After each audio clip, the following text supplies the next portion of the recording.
for example, when we were able to lay out the rationale for the introduction of alcohol breathalyzers, and we made it clear to sailors and Marines that no one in their leadership chain of command is interested in ending, banning, prohibiting, stopping the responsible legal use of alcohol.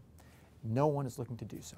We know that 10 years into this kind of operational tempo, for a lot of our folks, that's their means of relieving stress and blowing off steam, and they'll continue to have that opportunity. But we also made it clear that we can't ignore the data. Those op reps that come in every single morning, that you know, the hard, cold facts that the Navy's having averages about 108 DUIs a month. The Marine Corps figures higher. That in at least 40% of suicides, alcohol misuse is a factor. The lockstep correlation between sexual assault and alcohol misuse. And the fact that this doesn't happen just at one end of the chain of command. Last year in 20 studied CO reliefs, 13 were driven by misuse of alcohol incidents. That we had to affect a culture, and that leadership took a step back and thought historically about our fleet. And I walked them through the evolution of the introduction of random urinalysis for drugs, and the fact that in 1980, a DoD-wide survey revealed that 27% of our members in uniform across all the services had had an illicit drug in their system in the previous 30 days. That's 1980. In 1981, the USS Nimitz has its horrific mishap. We lose 14 sailors, 6 aircraft, millions of dollars. And when the investigation is done, drugs are found to be a causal factor. That's 81. In 82, we had the introduction of random drug urinalysis. And by the end of that decade, by the end of the 80s, that 27% figure had been driven down to 2.9%.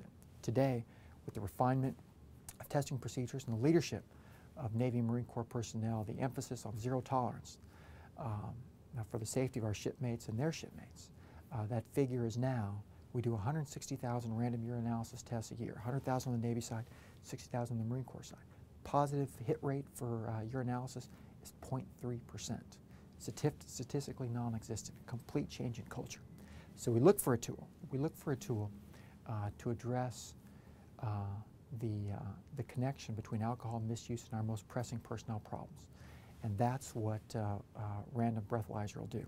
I was able to lay out the mechanics for our folks and make it clear that this is not designed to be punitive. Does not result in NJP or administrative processing. Instead, it's a tool for Navy leaders, for chiefs, for LPOs, for gunnery sergeants to do what they've always done best, to lead, to bring that intrusive leadership, and to recognize a trend that, hey, Jones has been late twice this month.